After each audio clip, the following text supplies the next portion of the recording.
In the winter of '08, '09, Ron took a trip to South America for a chance to summit Aconcagua and had a good hero's adventure. So, Ron, tell me about your transformative trip when you went down to South America and summited Aconcagua, the highest mountain in South America.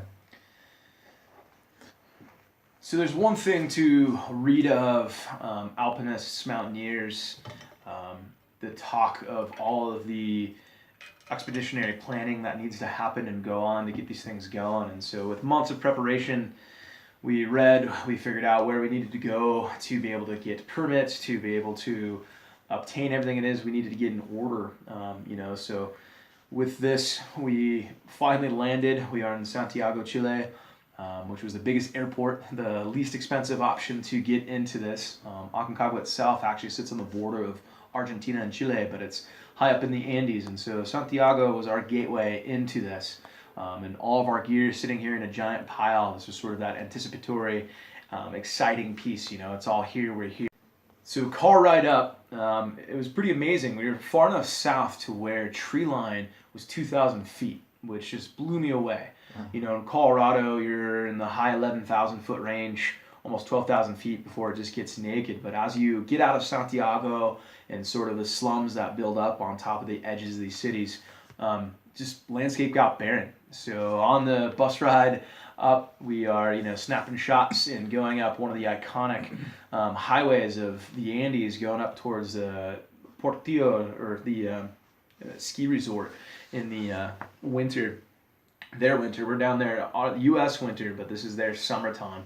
And you can see in the distance in this photo the cement barriers that literally go over the highway, so you can have snow runs going down the side of this peak. Wow.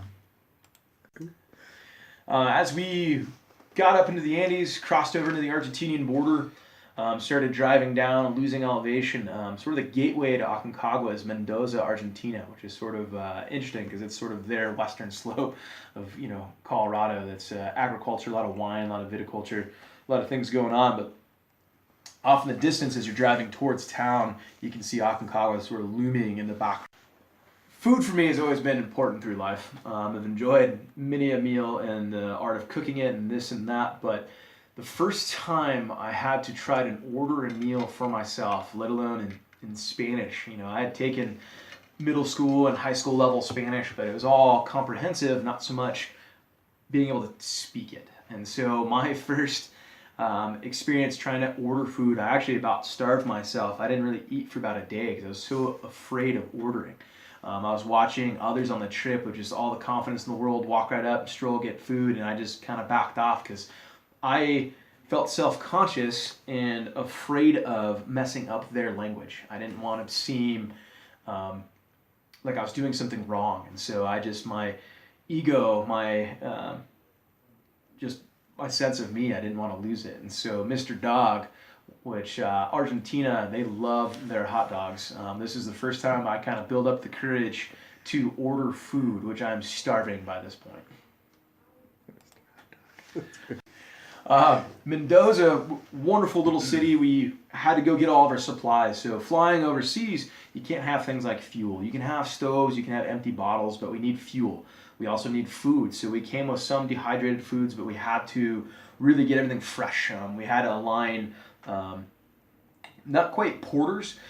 We were doing this all self-supported, but we did have to get allegiance with a local company because at the various camps on Aconcagua, you got access to their area of these camps. So use of a restroom, their mules carried in our extra supplies. We were ready to do about a 3-week assault on Aconcagua. So that takes a lot of food, a lot of backup fuels. And so we hiked in with big backpacks with about a week's worth of stuff, but the extra 2 weeks of stuff needed to be portaged by these mules. And so as we got up to the gateway into Aconcagua was about 8,000 feet. You can see way off in the distance there's this little white looming cap, and I just thought that was a cool peak, but that turns out that was Aconcagua. So you hike in, and nobody really tells you in English how far or how long these walks are going to be, other than you're just in the mountains. And so we start walking. There's these paths and looming horizon lines where you just see these big, beautiful vistas and mountain peaks all around you, and you're in this valley, but you don't know what it is. You get that standard sort of bear approach of, what's around the corner, or what's around the next bend, what's on top of the next rise. And so we start walking out, and this was sort of that slog that put your head down and just walk. It's mountaineering in the end is 1 foot in front of the other and going at a pace you can keep to avoid any illnesses or anything that could come on you unexpectedly.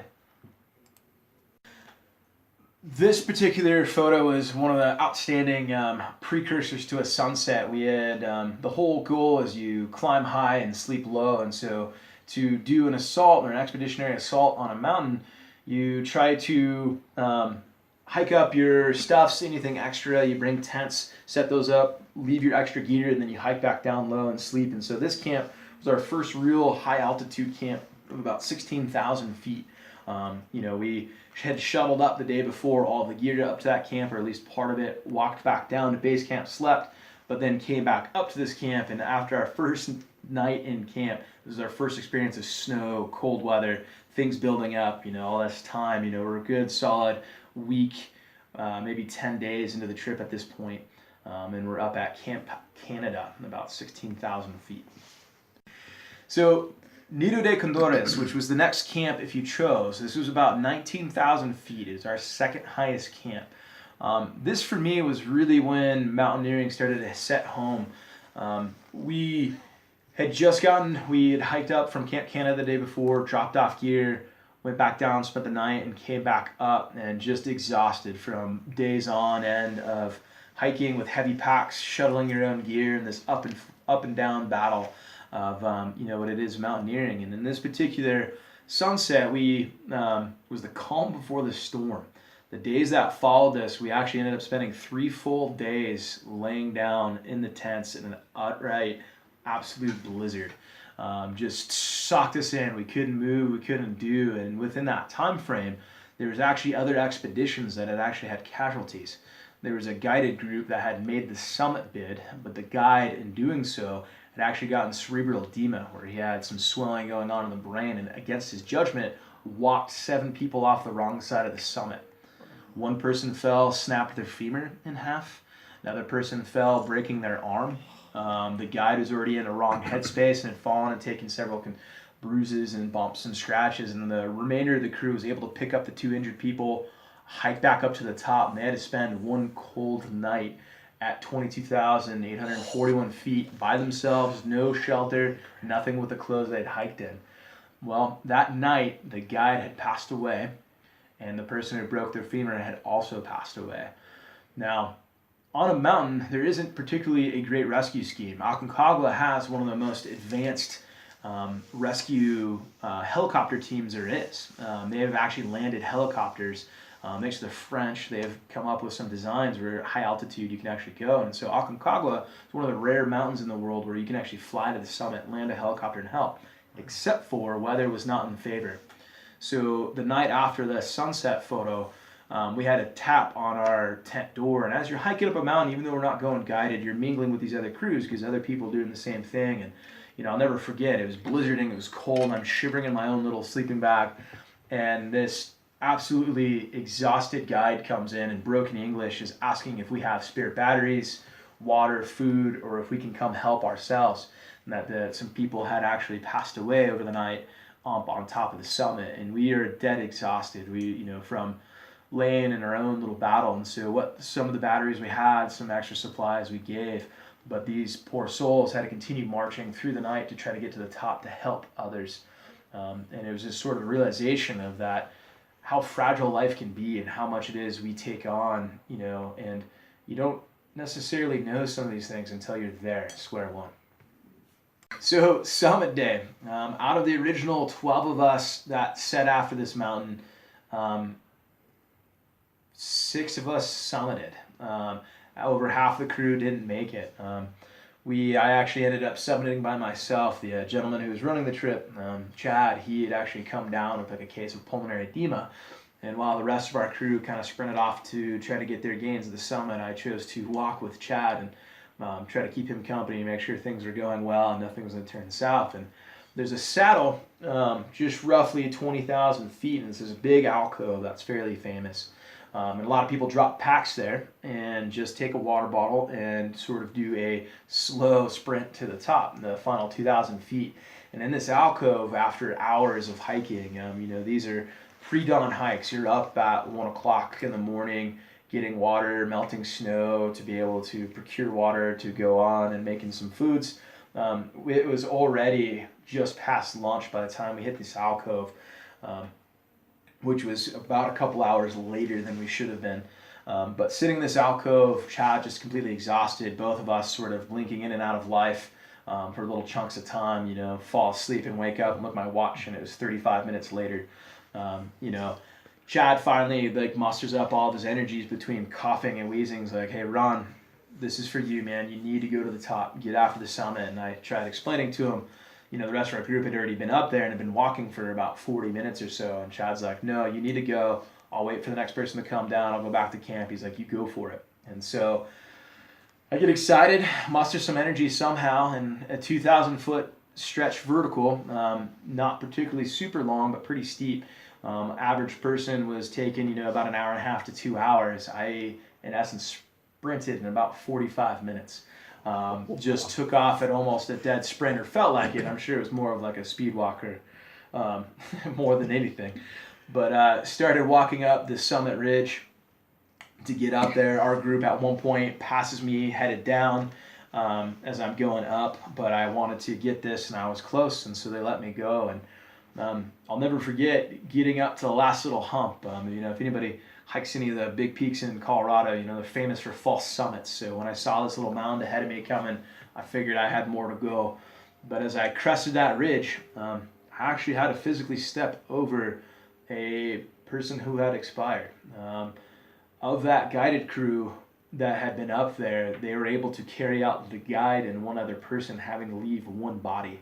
And so they kind of tucked them to the side, wrapped them in some jackets. And so I didn't get to see any facial features or body, but sure enough, I had to step over a human body to make it to the top of this mountain. And so in this photo, when I got up top, it was just cloudy all around, and nothing was going on. And I kind of had an interesting moment, sort of euphoria, where I was just super excited to have done this thing that had taken us 16 days to get after. I'm finally standing on top of, but then also this realization of just